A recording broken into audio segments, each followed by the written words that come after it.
couple weeks ago, I did an unboxing on the Golden Rule, which is basically a DIY pattern drafting system. Today's video is going to be a follow-up to the unboxing where I am going to do a tutorial on how to use the system. I chose this pattern here.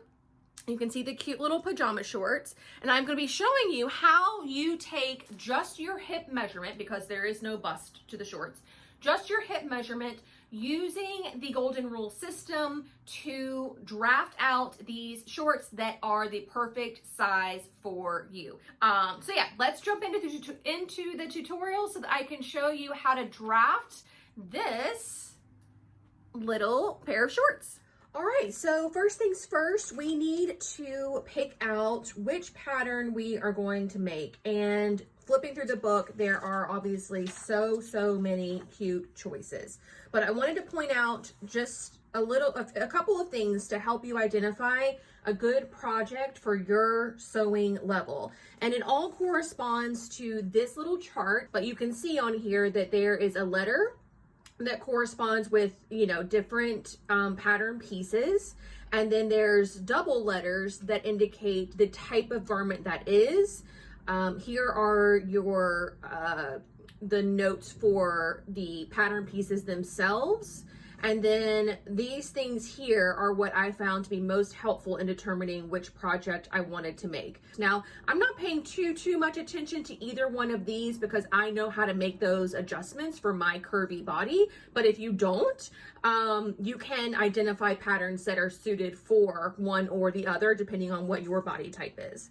So if we look here, we can see that pattern number 23 is a top, and it is suitable for knit fabrics. And then this is the amount of fabric that you would need to buy. This is your fabric requirements.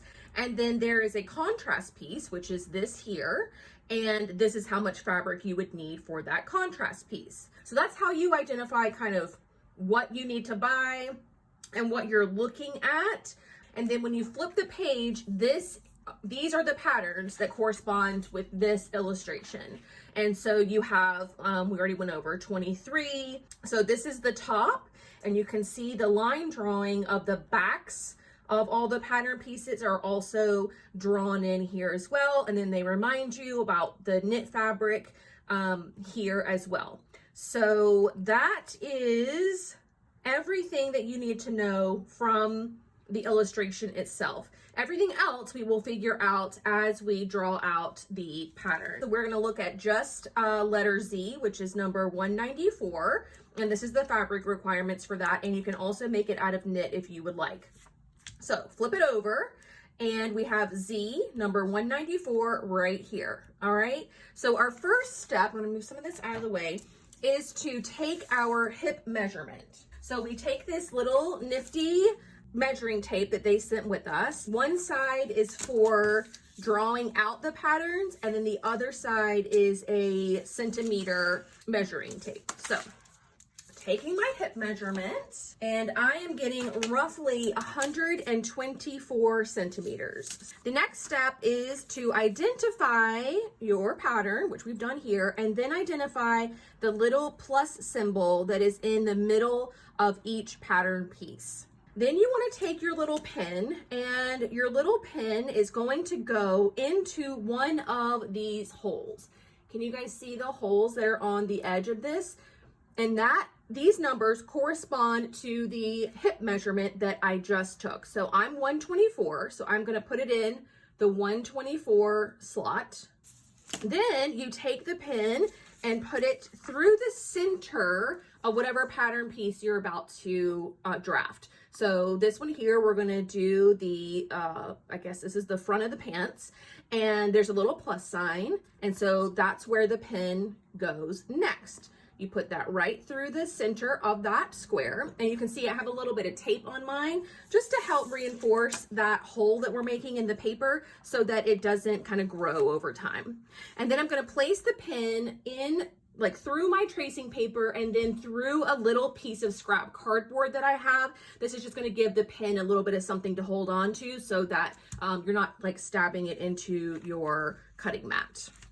So just center it on the cardboard, and voila, you have this now. And you can tell that this thing acts like a radius and it can spin around all the way around now. So next up, we need to start drawing out these little reference points that are all along our pattern. Oh, I forgot one thing. We do want to tape this down so it doesn't move, and we're ready to mark. So take your marker, and you can see right here that the number 17.5 is written along this line. So you want to take the ruler, line it up with that line, just like so, and then come all the way down to 17.5 and then make a little mark. Then you come around until you find another dot with a line. That one says 18. So we're going to come all the way out here and put a mark at 18. And you just continue going around, marking all of the dots.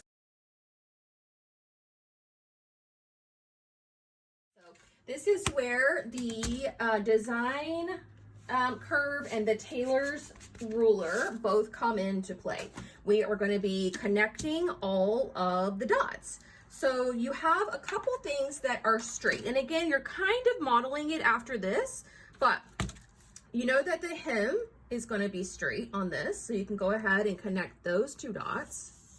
You're actually going to use our hip curve.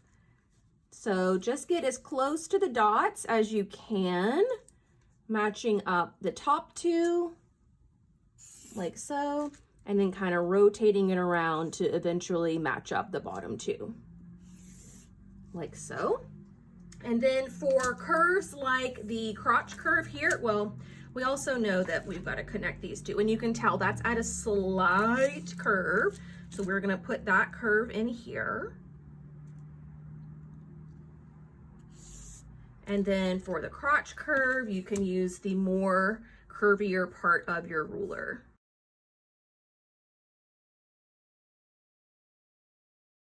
Perfect. And then we've also got a curved kind of waist. So we can connect all three of these.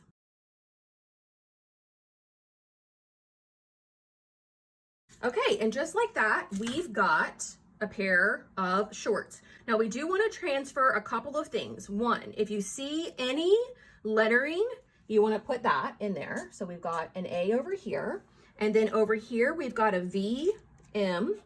VM denotes center front.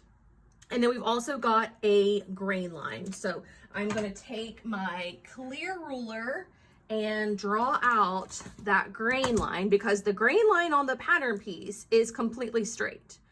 So we just want to draw that out here to reflect the correct grain line for when we go to cut our fabric.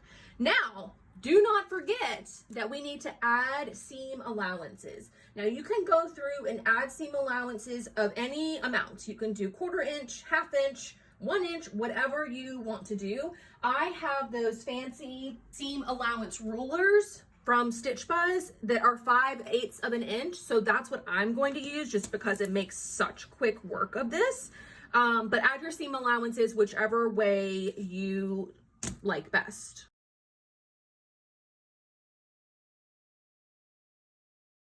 So that's how easy it is for you to draft your own pattern using the golden rule method. So I'm going to go ahead and do the same thing for the back of the shorts, and then I'm also going to draw out, this is going to be our waistband. And I did want to point out about the waistband that when you look at our little chart here, you can see on top of the waistband there are diagonal lines, and then on the bottom of the waistband are zigzag lines. If you look here, the diagonal lines mean facing and the zigzag lines mean elastic. So basically we are going to cut out one piece, and then it's going to get folded to the inside, and elastic is going to get set inside. So just like whenever you started sewing Big Four patterns and you had to learn sort of all of their the language that they use and how things are drawn out, and then eventually over time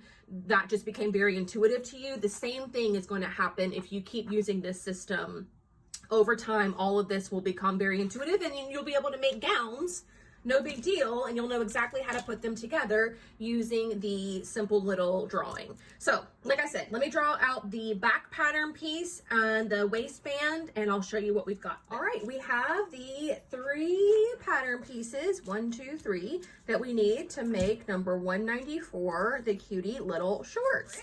You're going to cut it out like you would any other pattern, paying attention to fold lines and, you know, marking all of the pattern markings for pleats and gathers and things like that. Full disclosure, these shorts don't have any of that. But if you were, you know, using this tutorial to make a more advanced pattern, be mindful of that. And then when it comes to instructions, the short answer is no, there are not instructions written out like you will find in most patterns. However, there are little indicators on the pattern itself that tell you how things are lined up. Sort of similar to Berta Style and how they have pattern markings that show the order of operation. So for these shorts, you will see here that there is an A in this corner and an A in this corner, and that's how you know that this is the side seam and this is the side seam. Obviously, for those of us that have sewn a bunch, that's like, duh, I know that that's the side seam. But if you're working on another pattern that isn't so obvious, another pattern where you're not quite sure what gets lined up, you will need to use these markings a little bit more diligently in order to figure out the order of operations. I know that that is going to be a barrier of entry for a lot of people, being as they just aren't very comfortable with how to sew.